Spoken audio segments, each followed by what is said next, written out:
Assalomu alaykum dunyodoshlar. Bismillahirrohmanirrohim. Hozir soat 5.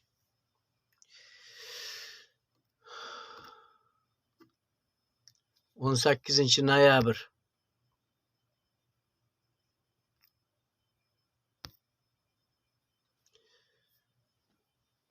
ikki ming yigirma beshinchi yil. Aziz vatandoshlarim, mana haqiqiy erkak, haqiqiy o'z vatanini qahramoni, o'z vataniga sotilgan prezidentlardan bittasi Emomali Rahmon. Mana nima deyapti? Bu yerda shu Rahmon приезжал в США к стену.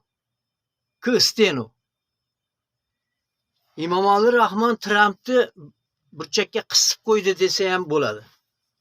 Gaplari bilan. Emomali Rahmon otasiga ming rahmat.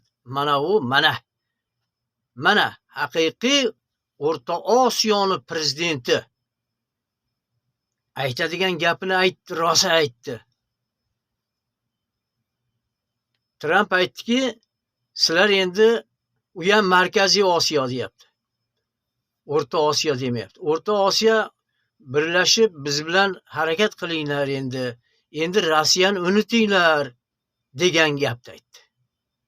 Rahmon qo'lini mana shunday qilib turib Trampni burniga tegay deb turib gapirdi. Sen nima deyapsan dedi. U bizni dedi eng qadrdon ikkinchi jahon urushida birgalikda urushda xizmat qilgan ota avlodlarimiz Rossiya bo'ladi dedi. Biz u bilan aka-ukamiz dedi. Biz qo'shnimiz u bilan dedi. Sen nima deyapsan dedi. Senga o'zi nima kerak dedi. Senga dedi demokratiya, sen shumi seni demokratiyang dedi. Sen natsistlik qilyapsan dedi. Aslida buni tagini kavlab surishtirib bilmoqchi bo'lsanglar, mana buni sayti Moment Slavы Истории жизни. Moment Slavы Истории жизни sayti. Rahmon приезжал в США. Mana shu ko'rinadi, mana shu. Ana Rahmon bilan Tramp rosa aytishyapti. Ana shuni ko'rsanglar bo'ldi. Ko'ryapsizlarmi? Уважаемый вы Putin, уважаемый Belousov. O'rta Osiyoda Emomali Rahmon AQShda turib sizlarni sotmadi. O'rta Osiyoni sotmadi.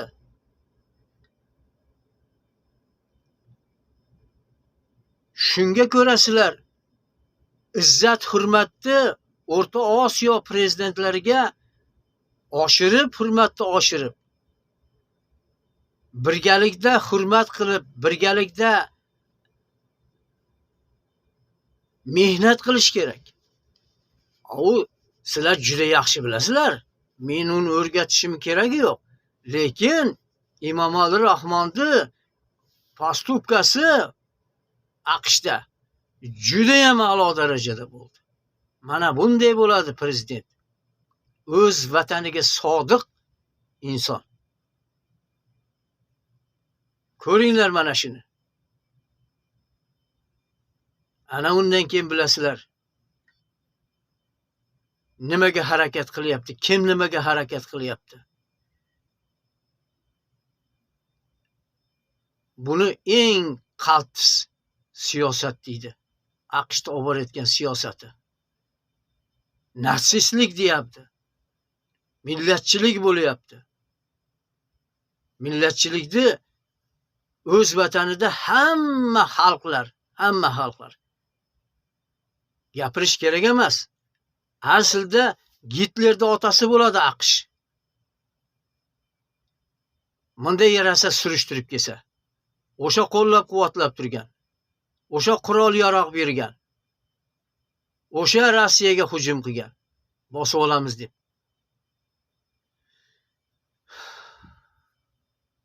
Mana AQShni ota deb yurgan insonlar, yaxshilab ko'rib olinglar. Ko'ringlar mana Emomali Rahmonni bu yerda xatti-harakatlarini. Yaxshilab e'tibor berish kerak hamma narsaga.